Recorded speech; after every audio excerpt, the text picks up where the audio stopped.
Greetings ladies and gents, and welcome to this video for Fork This Life, written by Ch.27. This video contains chapter 27, and as always, I hope that you enjoy, and if you do, please consider subscribing. Chapter 27, Contemplation. Gerald POV. And so, Ferdinand explained everything he knew about the doppelganger, apart from the monster of how he was involved in severing the doppelganger's arm. That would draw unwanted questions, and all the paladins were amazed in the depth of his information. Yada, yada, yada, you get the drift. Still, there were some interesting things that we got out of the conversation. Turns out the red armor stuff he used is likely to be some form of killing intent. Something which apparently only mass murderers and the like can use. It generally has an intimidating effect on opponents, but it seems that this guy can do quite a bit more with it than that. Anyway, we're on the road again, and, as always, I have quite a bit of time to think. Usually I'd be occupying it with meditation and whatever magic skills that I can get away with, but I figure just having a think might be a good thing to do right now. I've been forking through my memories for a bit, trying to see if I've already come across the mastermind guy without noticing it, or anyone connected to him. Unfortunately, I barely know a thing about him or her, so it's been a fruitless exercise. With that done, let's dabble with a bit of philosophy. Am I a human? In a way, I feel like I should be. I was a human for some 22 years of my first life. But now I'm a fork. But have I changed? I suppose the answer to that question is whether I'm still human. I have determined what a human is. There's the obvious bipedal, opposable thumbs, considerable intellect and creativity in comparison to most other species on Earth. But if you ask some biology professor or someone like that, they'll tell you that humans only have a few % difference in DNA to that of similar animals. And the gap isn't as huge even with the similar animals. Then, are humans defined by those few %? Perhaps, but what if I'd look at it like a different perspective? Imagine if you have a human and a pig, and through some miracle of technology, you swap their consciousnesses, or souls, or whatever. Now the human body has the same DNA and the mind of a pig. Is it still human? No, not really. What about a pig then? Has a human mind? Is it still human? Maybe. I'm certainly more human than the pig in the human body, but without the vocal cords of a human, it wouldn't be able to communicate effectively. Without opposable thumbs, it wouldn't be able to use tools or create, which are all defining features of human beings. So it isn't quite a human then, but it is more human than a pig in a human body. Then the mind is a more significant factor than the body in determining whether something is human. What if you had something else, say, an elf, that has the same morals, emotions, thoughts, and beliefs that a human would have? Would they, in a way, be human? Perhaps. Perhaps it could be said that under the umbrella of humanity there are countless beings that aren't quite the same. They aren't quite different, unique and similar somehow, but that just brings me around to my original question. Am I still human? Maybe not. But that doesn't mean that I should throw away my humanity either. I grew up learning certain ideals. Killing is bad, stealing, forcing your will on others, discrimination are bad, and many more. I'd sort of thought that I could just change this and kill or be killed, no holds barred type of mindset, but flipping the switch upon further inspection, I don't want to. It's who I am. I can't just throw it away. But in this world, even if I don't want to, some compromises will have to be made.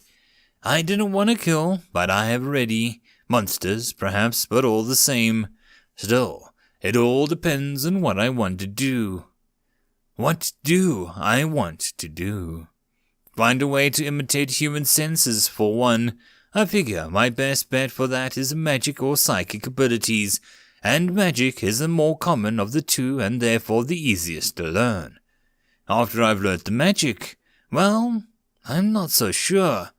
I suppose I want control over myself, over my own life. I don't want whatever life I build in the future to be upset by the whims of some more powerful being. But then, how do I determine how much power is enough? Level 50, that's higher than the doppelganger. But then again, the spider matriarch was level 83, and we just came across it at random. What's considered powerful in this world? Is 100 the limit? Or is there even higher? 200? 1,000? I suppose I can't know unless I meet someone at that limit. Leveling up means killing. Monsters don't bother me, but what if I come across bandits or the like? Not all of them will be as friendly as that last lot, and I could just run away. But then they would still be doing the same to others. I'm not about to let others fall into misfortune because of me. If I were to take them to the nearest city, turn them over to the guards, let me just check something. The penalty for banditry in the Empire is death. The only difference then would be the hand that holds the executioner's blade. What would be the point, not having a blood on my hands? No, the one who calls their death should be me, even if another wields the blade. I am not the kind of guy who would take the relief from a single degree of separation. Then, if a situation like that arises, I will have to kill them. That could be avoided by not traveling. But again, I don't want to restrict others, and I don't want to be restricted by others. I don't think it's possible to become strong in this world without getting blood on your hands. It just depends whose blood it is, the blood of innocence or the blood of the guilty. Then, who decides guilt? Who decides if a person deserves to live or die? I'm certainly not the type of person to judge. I think I have a solution. It's crude, but I think it's effective. An eye for an eye. That is, I think that what I do to others in the future should not be greater than what that person has done to others, or what they are going to do. If they haven't killed someone innocent and aren't going to, I probably shouldn't kill them. Of course, there'll always be exceptions, serial rapists or thieves who steal from the poor in full knowledge that the money that they take is everything that they have. In those cases, would it be better to hand them over to the authorities? No, there's no guarantee that the legal system won't be corrupt, or that they'll manage to escape, or that the laws are shaped in such a way that the crimes don't warrant a death sentence or life sentence. What then? They could be back on the streets eventually. And then we're back to where we started. And are there really ways to keep high-level thieves, for instance, in prison? Or wizards? I doubt it. Laws are all well and good, but without a suitably strong and uncorrupted system supporting them, they're useless. It was all so easy back on Earth, where strict vetting, training, and good equipment gave law enforcers more power to most criminals could possibly have, and all sorts of methods and laws in place to make sure that crimes could be prevented efficiently. That was way more thinking than I should be at before conclusion, as simple as it was. Now my mind is stuck in this weird contemplation mode. Let's go and chat to Ferdinand. I start up a telepathic link with him. Hey Ferdinand, how it's going? I'm fine, Ferdinand replies tiredly. You don't sound fine, I remarked. Sounds like another sleep would do you good. He yawns. I'll be fine, nothing I can't overcome. Okay, but make sure you get some good sleep tonight. Don't think that I didn't know how much you overexerted yourself back there. You might be able to push yourself through the pain and exhaustion, but that doesn't always mean that you should. Humans can feel pain for a reason, I warn him, slightly concerned. But all those stories tell of heroes pushing through the pain, overcoming the limits and growing stronger and stronger, argues Ferdinand. And right now, I need to be stronger. Oh boy, that's why they're called stories. They aren't real, I sigh. As far as I know, you can push through the pain to some degree, but you always have to be careful not to go too far. If you keep pushing and your body has nothing left to give, it'll break apart. Muscles would tear, tendons would break. Sometimes the damage is permanent, I explained, remembering all the times I've heard athletes tearing something and then being unable to continue competing. I see Ferdinand's brows furrow and his hands clench. But I need to get stronger, he says, frustrated. I know, I reassure him, but this isn't the way to do it. How, then? Ferdinand asks. I don't know, I say honestly. Ki would probably help, but I have no idea how you'd go about getting that. You can't exactly use my method after all. Apart from that, the best thing would probably be just to improve on what you have. Lux training is working, right? It is. I just wish it would work a bit faster, he sighs again. Rome wasn't built in a... Wait, never mind. These things take time. But rather than working yourself into an early grave, you should be asking around, trying to find out more about Ki and fighting spirit stuff that you recently got. That sounds like it could be useful. Maybe, he muses thoughtfully. After that we chat some more about pleasant topics, the weather, passing scenery. Currently we're en route back to the necromancer's lair in the nearest city. Everyone else is mostly travelling in silence, likely remunerating on what has happened and what we are going to do next. Hey, Gerald, Ferdinand starts tentatively. Do you know much about woman? I don't know if any man can honestly claim to understand woman, I half-jokingly say. Why, I think I'm in love, and I don't know what to do, he says quietly. Huh. Lily, I ask, just to be sure. How did you... Wait, of course you noticed how often I look at her, he realizes. Yep, I say. Is it just me, or are you getting smarter? I must be rubbing off on you. Obviously, I am a good influence. For some reason, Ferdinand isn't so sure. I don't know if that's a good thing, but what do I do? Well, I must admit that I was a bit of a loner in my past life, and I have zero experience in this. But, I continue at this crestfallen expression, it was the right idea to ask me for help. At least now that I know I can help you stop from making potentially disastrous, emotionally fueled snap decisions. What is your current plan? Well, he starts uncertainly. I had sort of wondered if I could somehow impress her with my strength, but she's much stronger than me, so... Nope, won't work even if you were, I state. As far as I know, every woman has slightly different things that they want in a man, and if Lily was interested in strong men, she'd be paying more attention to luck, right? Besides, I think that it's likely less for strong women to be interested in strong men. After all, they don't need anyone to protect them if something happens. That makes sense. So, then what do I do? He asks again. I'm not really sure. Still, I can think of a few things that you can do that can't hurt. Talk to her, get to know her, and tell her about yourself. But try and be, natural about it. Hey, I know a good start. Ask her to tell you more about her god. She's the paladin. I bet you she'll be thrilled to talk to you about that, I say, in a rare stroke of genius. He sounds quite excited when he replies, That sounds great. I'll go do that. Not now, later, when you're not on horseback and surrounded by a bunch of other guys with nothing better to do than listen in on your conversation. I interrupt him. Oh, right. That makes sense. He trails off in disappointment. Sheesh. How does this complicate things? Not only do we have a doppelganger to fight, there's apparently some mastermind controlling him who is somehow involved in the demons as well. And now Ferdinand has a crush on someone. This is starting to sound like a plot from some second-rate novel. Well, forget that. It's not like I have some special ability after reincarnating into a foreign world. Wait a minute. Your money or your life, a bandit screams as he sprints down the side of the hill towards us, closely followed by a bunch of his bandit buddies. Oh, I just assumed those guys were going to be smart and not attack us, like all the other bandits we passed by so far. Apparently not. A very short period of time later, and a hapless bandits are tied in a line behind us. obediently jogging to keep up with us.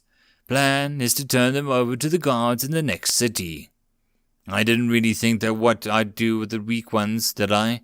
Supposedly they'll be fine just to turn over to the local law, as long as their prisons are strong enough to hold them, and their laws will give them a death or life sentence. Well, I'll still have to do a cursory check over the place to make sure that they don't have connections in high places, or whatever. What was I talking about before? Right, demons. So, I've gotten through my memories to see if I can find anything on demons. Surprisingly, there isn't much of substance. They almost seem like a boogeyman, like a story mothers tell to the kids to get them to behave.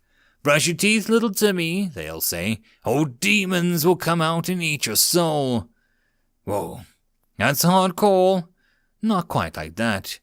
But anywho, demons certainly aren't a common problem. I've only been able to find a few things. Demons are evil, but who knows? That could just be racism talking. They're from hell, which I hear is nice this time of year, and they have 2 hearts. Information courtesy of the late Richard. So, pretty much nothing of substance. I just love going in blind. By the time we get to the city, night has fallen. After turning in at row, exhausted bandits, reporting the events to the local church, arranging accommodation and having a quick meal, all the paladins and priests quickly go into their own rooms, leaving a crestfallen Ferdinand without an opportunity to talk to Lily. Without any other choice, he too heads to bed, leaving me the only one awake as per usual. Safe from prying eyes in the confines of Ferdinand's room, I start my usual training for manipulation, self, and telekinesis. Unlike usual, after exhausting my reserves of psi and mana, I start paying attention to the happenings of the city. Even at night, the city is active with patrolling guards, people drinking at the bars, the occasional figure hurriedly moving along the streets, and even the odd thief moving stealthily through the rooftops and into homes. I figure the bar is the most likely place to hear any rumors, especially since there aren't any people talking in the other parts of the city. For the next few hours I sit there and lip-read their conversations, only going back to my training when the last few drunkards amble home happily. Unfortunately, I don't catch anything relevant to our current situation, but the information is interesting nonetheless. Everyone is still concerned about the Lich. News of his death hasn't spread yet. Actually, rather than saying that people are concerned about the Lich, they're more concerned about the effect his actions might have on the price of food. There seems to be a common assumption that he only targeted villages because he wasn't strong enough to defeat the defenses of a city. With what we saw, he probably could have taken down a city or two, if he didn't get attacked by a group of elites like us. Anyway, people are concerned that food will grow more expensive. Of course it will. I don't know exactly how many villages were destroyed, but I think it was most of them. Rather than being concerned with the cost of food, you should be more concerned if there'll be any food at all. With that many of the higher-ups being corrupt and supply of food dropping considerably within a short period of time, I'm betting the Empire is going to collapse soon. Now, I may not be an expert in history and city management, but I'm pretty sure the solution to the equation greedy officials plus severe lack of food is riots, rebellion, famine, disease, and other bad things. Other than that, there was a bit of talk about the new prince. Not much is known about him, apparently, since he doesn't seem to make public appearances. Some people think he's sick, others think he's not fit to rule. One weird guy who sat in the corner of the tavern seemed to be convinced that the prince doesn't exist, and that it's some sort of political plot. Seems you get conspiracy theorists whichever world you're in. Well, that was pretty much a waste of time. Back to training. Once I notice people getting up, I rouse Ferdinand. He gets his gear together and heads down to the first floor of the inn. The innkeeper and a couple of his helpers are already up, and Ferdinand orders some food. Within a few minutes Lily has come down as well, and Luck shortly after. with all of them soon finishing their food and armed with the knowledge that most of the other priests and paladins don't wake up early, I prod Ferdinand along. "Hey, this is a good time. Go talk to her."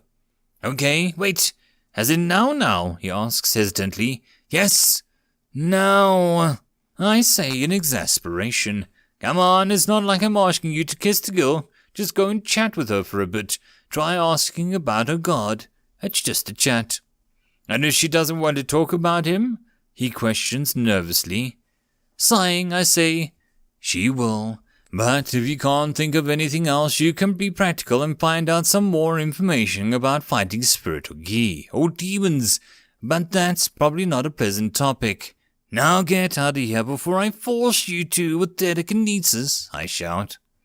One of the many advantages of telepathy is that nobody else can hear you shouting, so I can do it in a public place without so much as a pointed glance directed our way.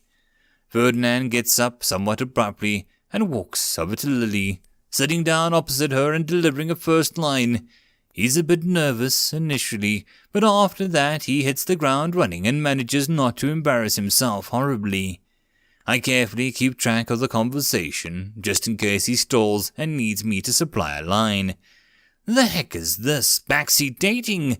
But he performs admirably in carrying a normal conversation. Whew. Still gotta learn to walk before you can run. Well, nothing so far has indicated the people of her religion have to stay chaste or anything like that, so that's a good sign. Ugh, why the heck am I thinking about this anyway? I think I'll just stick to giving advice.